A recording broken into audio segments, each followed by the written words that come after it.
Apple did it again. This year, they're claiming that the iPhone 11s are using the toughest glass in any smartphone. So today, we're going to be putting that claim to the test, dropping the iPhone 11 Pro Max side by side against its biggest competitor in the Galaxy Note 10 Plus. Of course, we're not just testing to see whether or not the glass shatters. We're also seeing how everything on the phone fares after a drop, with us doing our 15-point inspection after each round, where we check almost like everything from the cameras and sensors to the compass and wireless charging. I'm excited to see how these two phones stack up, so let's get to dropping.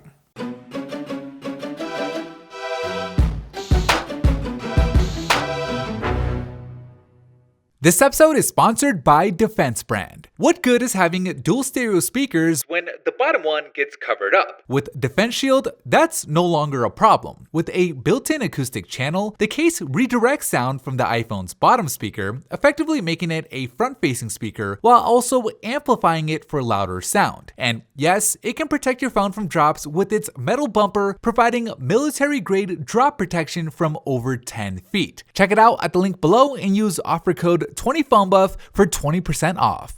Round number 1, backdrop. In 3, 2, 1.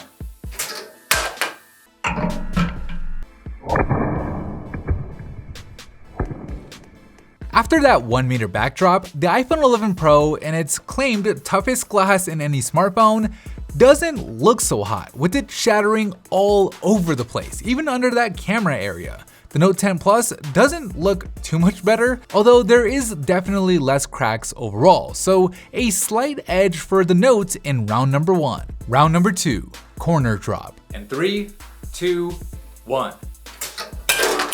Oof.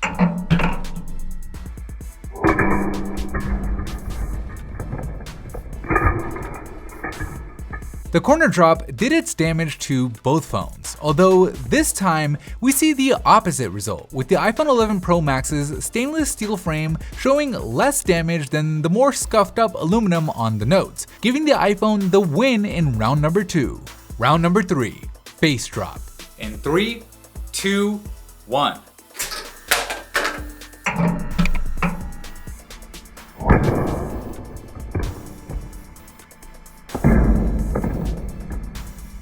After the face drop, both phones unfortunately crack. The iPhone's damage started out at the bottom left and ran all the way up and across the display, while the Note 10's was a bit more contained to that bottom left and left edge. So once again, despite Apple's claim of having the toughest glass in any smartphone, it looks like the Note 10 Plus's glass takes less damage overall. Bonus round.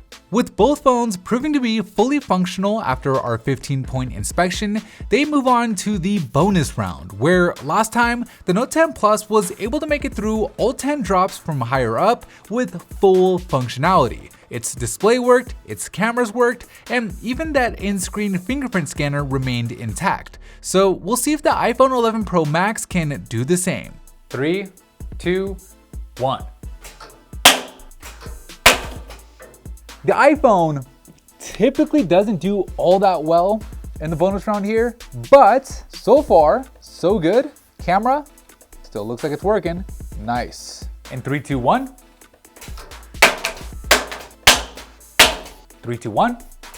A little souvenir. You can see the Apple logo, still holding up, but right there, okay, there's glass coming off on the other side. Right there, you can see the metal underneath. Of course, we don't know if the front of the phone is okay. Seems like it's just more shattered. Emergency call, yes, that would work. Home button, what about Face ID? Face ID is still working.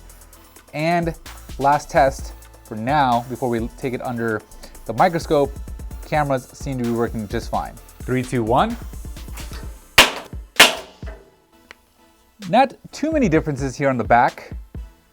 On the front, again, full functionality. So last time, this top row with the iPhone XS Max stopped working, but you can see we have full functionality still on the touchscreen. The OLED display, at least from what I can see right here, looks like it's actually fine. It's just the glass that shattered.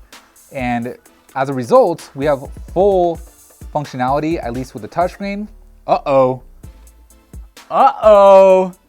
Oh, I hear, what is going on? I hear like it's vibrating.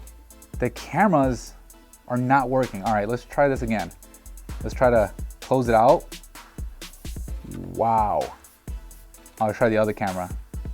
No! No! Selfie? Selfie? Selfie still works, cool. All right, well, it looks like the camera doesn't work, guys, but phone still technically works, the display still works, so we're gonna continue. All right, last drop in 3, 2, 1. Okay, so this is from the original, that original spot. Got some glass, it's fine, we'll add it to the pile. Back looks horrible. Front, though, the OLED, whoa. Like it's not fully responsive. As you can see, it seems like it's like registering a touch somewhere over here. You can see the phone's just moving by itself. But let's see if we can make an emergency call. So I can't launch the phone. Oh, whoa, whoa, whoa, whoa. Okay, so it's, yeah, that's gonna be tough. Obviously you can use Siri, I do know that, but you know, this is more or less hypothetical. Okay, this is dialing 9. All right, gonna have to throw in the towel. Alright, so while going through our 15-point inspection, the display on the iPhone seemed to recover, meaning it technically made it through all 10 bonus drops, the first time we've ever seen an iPhone do that before. Of course, it's not all good news. The cameras on the back of the phone still don't work no matter what we try, although everything else on the phone still seems fine, from the vibration motor and the speakers to Face ID, so not the worst result overall. Okay, with all 4 rounds in the books, it's time to take a look at the scorecard. In the first round, the Note 10 Plus suffered less cracks. In the second, the iPhone's stainless steel outperformed. In the third, the Note showed us that its glass is as tough as any phone. And finally, in the fourth, the Note retained full functionality while the iPhone's cameras stopped working, allowing the Note to score more points overall, making it the winner in this drop test. Anyways, that is it for me in this video. Thank you guys for watching, and as always, I'll see you in the very next episode.